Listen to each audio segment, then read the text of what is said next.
Voy de nuevo con lo de la indexicalidad y quiero darles un ejemplo, ¿sí? Un abrazo, por ejemplo, ¿no? Un abrazo tiene una significación distinta en un grupo de jugadores que hizo un gol, ¿sí? Que abrazar a alguien que perdió un ser querido, que abrazar a alguien que uno hace mucho tiempo que no encuentra. ¿Se entiende? El mismo acto tiene una significación distinta y depende de la situación.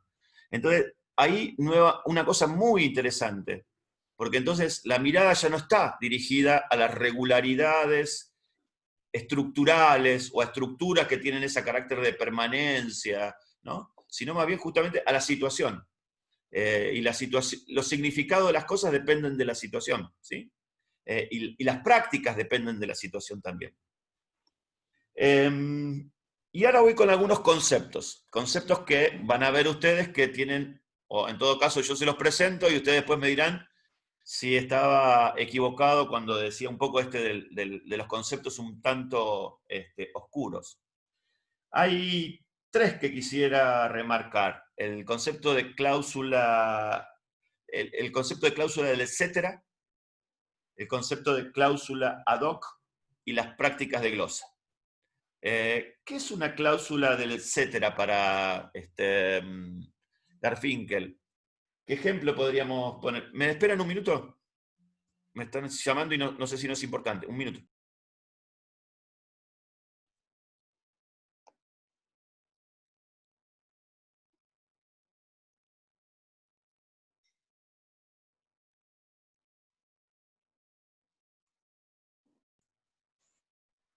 Vuelvo. A ver, cláusulas del etcétera. Voy a intentar dar ejemplos muy sencillos para intentar... ¿Qué significa esto? Significa lo siguiente. A ver, y voy a dar ejemplos sencillos para ver si se entienden lo mejor posible. No sé si serán los mejores. La idea es que, de alguna manera, la vida social es posible porque acordamos, ¿no? Tenemos acuerdos. Acuerdos de cómo interpretar ciertas circunstancias, de qué tipo de acciones tenemos que promover en determinadas situaciones. Ahora, esos acuerdos que de alguna manera hacen posible la vida social, no son acuerdos explícitos y detallados sobre todo, ¿no? Sino que cada tanto aparece una contingencia, ¿sí? Y la idea es que esa contingencia, que por ahí no estuvo acordada inicialmente, de alguna manera se subsume dentro de los acuerdos generales, ¿sí? Y de esa manera se interpreta. Voy a intentar dar un ejemplo que no sé si será el mejor. Digo, imagino una situación en la cual dos personas se están separando después de una vivencia compartida, tienen un montón de elementos en común y deciden, tienen muchos libros, tienen muchos discos en común, muchas películas en común. Entonces, acordaron que los discos y los libros se los van a repartir de manera equitativa. Ahora, cuando se van a repartir las películas, muy probablemente, ¿qué harán? ¿Qué creen que harán ustedes? ¿Un nuevo acuerdo o extenderán la cláusula de ese acuerdo a la división de las películas? Y van a mantener el mismo acuerdo, la misma Exacto. significación. Esa es una cláusula del etcétera. Nos dividimos en parte equitativa. ¿Por qué es importante esto? Porque es una receta práctica para estabilizar una situación contingente, ¿se entiende? Hay algo que no estaba dentro del arreglo, pero que lo estabilizamos, lo normalizamos, extendiendo el acuerdo a otro ámbito, a otro objeto, en este caso, ¿sí? Esa es una práctica social que permite normalizar y estandarizar la vida social. Las cláusulas ad hoc significa, a ver, una cláusula ad hoc es cuando una contingencia, una práctica común, irrumpe y cómo de alguna manera es reformulado algún acuerdo en función de la nueva situación. De alguna manera, podríamos pensar que las clases presenciales, cada vez que uno tenía una clase presencial, había acuerdo entre profesor y estudiantes, ¿no? Que permitían el desarrollo de la clase. ¿Estamos de acuerdo? Acuerdos no explícitos, no son acuerdos explícitos, son acuerdos prácticos. Ahora, sorprende la pandemia. Y frente a eso decidimos mantener las clases, pero bajo un nuevo régimen que es la virtualización. Eso es una cláusula ad hoc.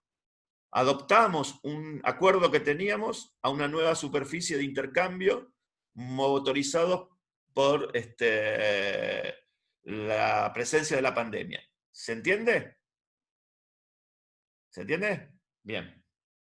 Y las prácticas de glosa tienen que ver con las maneras en que, de alguna manera, racionalizamos el mundo, lo normalizamos, lo estabilizamos, pero también lo registramos, ¿sí? Y esas prácticas de glosa también lo utilizamos para el intercambio con otras personas. Voy a dar un ejemplo concreto.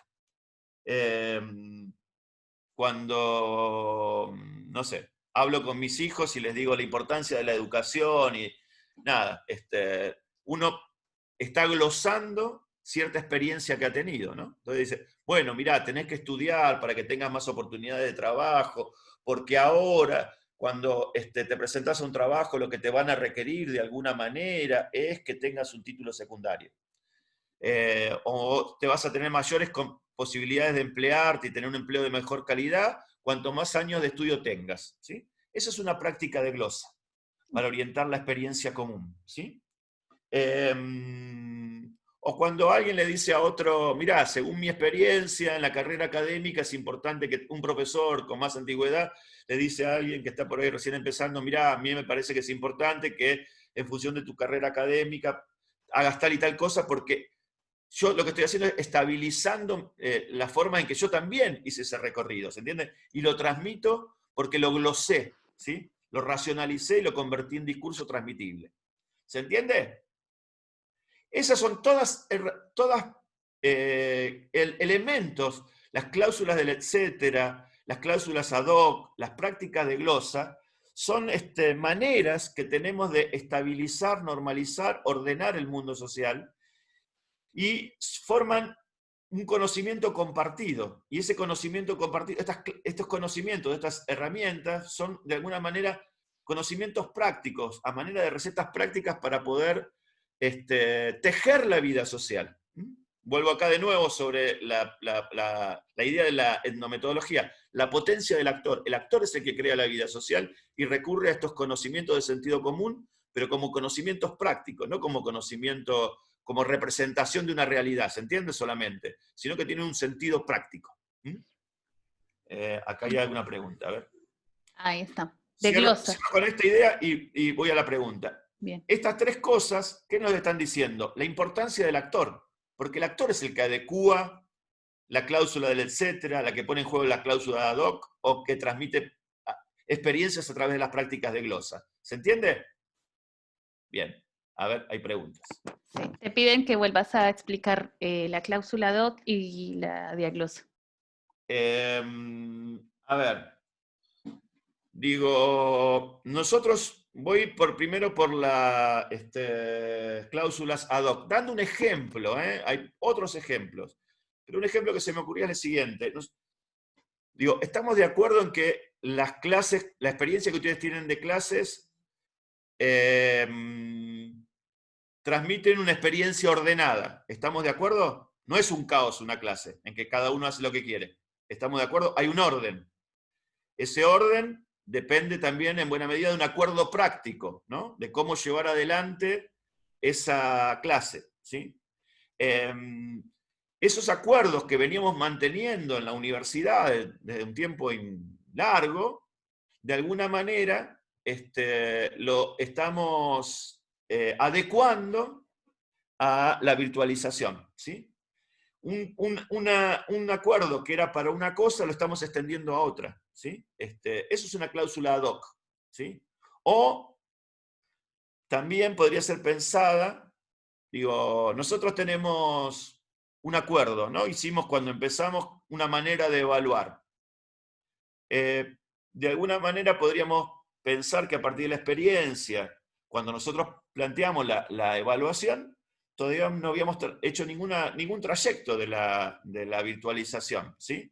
Pero les propusimos una modalidad de evaluación porque era una incertidumbre que teníamos tanto ustedes como nosotros. Ahora, a partir del funcionamiento del aula virtual y todo lo demás, nosotros podríamos proponerle una nueva modalidad de evaluación. Y ahí estaríamos como haciendo una práctica ad hoc. Estamos de alguna manera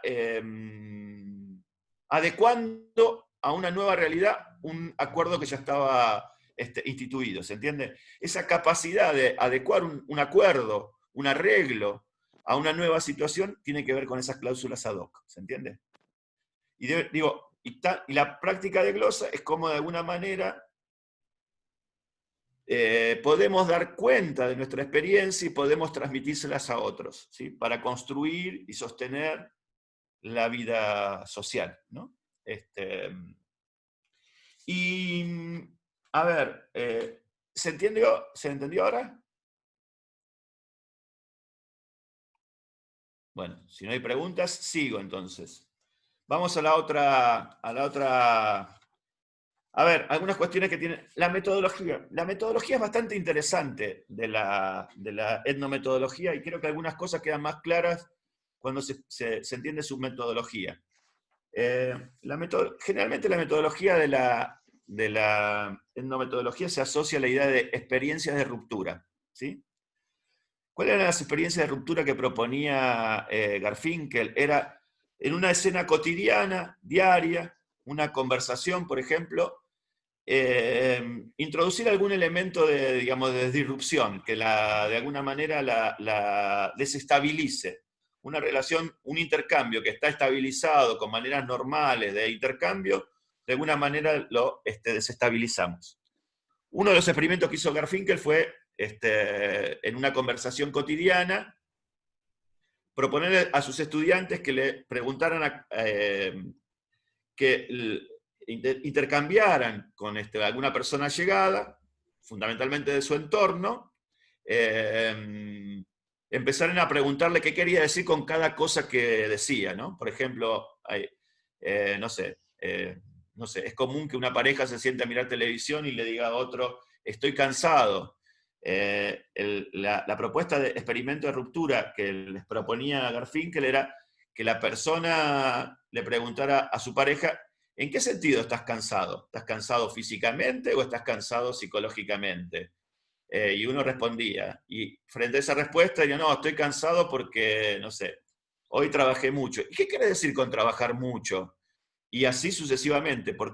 ¿Qué significa? ¿Qué quería demostrar Garfinkel? Dos cosas. La primera es cómo, de alguna manera, esos intercambios están sostenidos en cierto sentido común compartido, ¿no? Las palabras no hace falta explicarlas en detalle cada vez, porque las comprendemos en el intercambio mismo, ¿no? Y la otra cosa es que, ¿cuáles eran las reacciones de las personas frente a eso? ¿Sí? Y las reacciones eran de enojo, uno termina enojándose. ¿Y qué tanto me preguntás? ¿No, qué? ¿No me entendés? ¿No hablo en castellano? Podría ser una respuesta. Cierto enojo, ¿sí? Y lo típico era cómo las personas, ¿qué quería ver hacer Garfinkel? Era ver cómo las personas, ¿qué hacían para volver a la normalidad? ¿No? Y una de esas es interpelar a la persona, preguntarle si está bien. ¿Estás loco? ¿Qué te pasa? ¿No? Un poco las preguntas que le devolvían frente a estos interrogatorios, ¿sí? Bueno, eso es la pregunta ¿cómo está? Es un intento de normalizar, de interpelar al otro porque se está yendo de los intercambios normales. Esos son los experimentos de ruptura, ¿sí? Me acuerdo que en la facultad alguna vez se hizo uno, no muy, pero que me pareció interesante, ¿no? En una clase sobre sentido común, alguien entró desnudo, un actor entró desnudo en una clase, y se generó una situación, es extra cotidiana, ¿no? Lo normal se desestabilizó. Y la idea fue qué hicieron los actores, el profesor y los estudiantes para reconducir a una situación de normalidad y recuperar la estabilidad de esa escena cotidiana de la clase. ¿Se entiende? ¿Y qué estudia la etnometodología? Cómo las personas en estos experimentos de ruptura recurren a conocimiento de sentido común para estabilizar. Cuando mejor se ve las estrategias y las prácticas de construcción de sentido común, es cuando se desnormalizan. cuando se desestabilizan y en los esfuerzos que hacen las personas para volverla a normalizar. ¿Se entiende eso? Voy a dar dos ejemplos que me tocó, dos ejemplos. Yo trabajé en una investigación sobre seguridad y había unas compañeras antropólogas que trabajaron con prácticas policiales. Y cuando trabajaban con las prácticas policiales, lo que se encontraron era que con dos conceptos o dos alusiones que hacían los policías con los cuales se entrevistaron, que era el golpe de vista y el olfato policial, ¿no? La idea de que, de alguna manera, le preguntaban cómo se daban cuenta que alguna persona podía ser potencialmente un delincuente. Y entonces el golpe de vista. Yo rápidamente miro y el policía tiene entrenada la vista para ver alguien que podría ser sospechoso, identificarlo rápidamente, ¿no? Y la otra es el olfato policial. Cuando ven una situación y dicen, esto me parece, tengo el olfato policial de que acá puede haber una situación de ilícito, ¿no? ¿Y qué decían? Muy interesante, ¿de dónde aprendían los policías esto del golpe de vista y el olfato policial? No es algo que se aprenda en la escuela de policía, no es algo que se aprenda en la UCETICH, ¿no? Sino que es algo que se aprende en la práctica, en la calle, decían los oficiales de policía, ¿no? Es un saber práctico, no es un saber académico, es un saber práctico. Y claramente se orienta a una práctica social, ¿no? Es una manera, es una forma de ejercer la práctica policial, ¿sí? Que tiene estas compañeras, los que habían estudiado, las consecuencias que tenía eso, ¿no? En términos de violencia institucional, ¿no? ¿Por qué? Porque de alguna manera esas prácticas, cuando hablaban de un sospechoso por un golpe de vista o por olfato policial, no es un sospechoso que haya cometido un delito, digamos, en acto, digamos, ¿no? Sino que es la intuición del policía. Y eso tenía muchas consecuencias en términos de violencia policial, porque generalmente había una gran estigmatización de aquel que era posiblemente alguien que estuviera cometiendo un delito, joven, de los barrios populares, ¿se entiende, no? Lo que quiero significar con eso. ¿Se entiende el ejemplo? Bien. ¿Cómo trataría la cuestión del orden, la acción, la cuestión social y el cambio social la etnometodología? Que son preguntas con las cuales nosotros interpelamos a todas las corrientes que trabajamos. A ver, la idea de la acción es la acción como soberana, ¿no? En el caso de la etnometodología, la sociedad se piensa desde el lado de la acción, desde la acción subjetiva. ¿Estamos de acuerdo en eso? Bien, la cuestión social. Perdón, orden. Me salté el orden. El orden es claramente individualista, ¿no? Porque plantea que es el sujeto que moviliza elementos de sentido común el que permite de alguna manera y sostiene los intercambios en la vida cotidiana, ¿no? Claramente el orden en el caso de la etnometodología es individualista. Y cuestión social. ¿Qué miraría no remitiría a determinada estructura de desigualdad o a determinadas relaciones sociales, la cuestión social, sino que lo que miraría una perspectiva etnometodológica de la cuestión social serían, por ejemplo, los repertorios de práctica de la protesta social, ¿no? O sea, qué prácticas, qué conocimientos de sentido común coagulados en prácticas sociales ponen en juego los distintos actores de la cuestión social. El piquete, por ejemplo, el corte de ruta, ¿se entiende?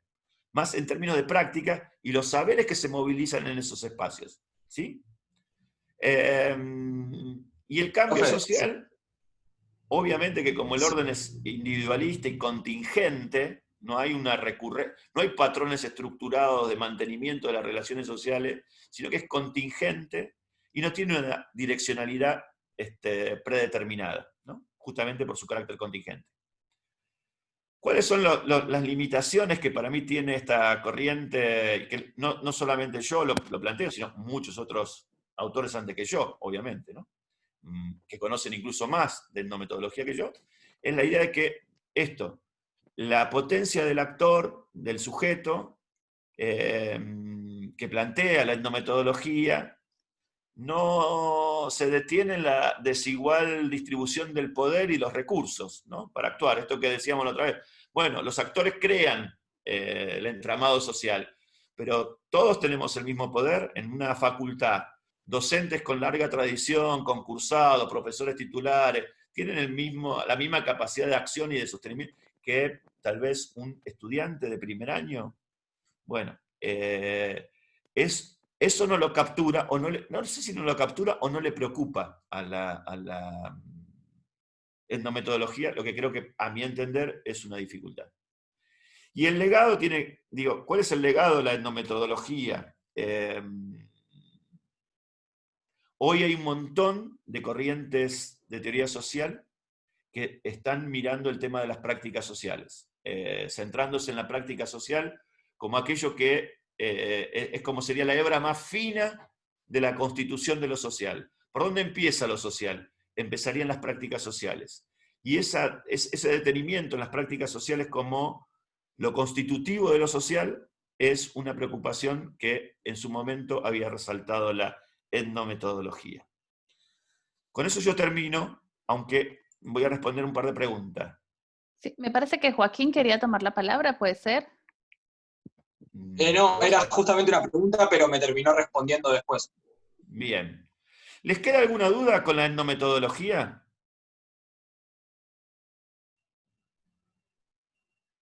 Yo lo que les diría es lo siguiente, digamos, ¿qué quería transmitirle por ahí para cerrar esto, ¿no? Esto que les dije anteriormente. Puedo cometer estas corrientes tienen ciertas debilidades, pero creo que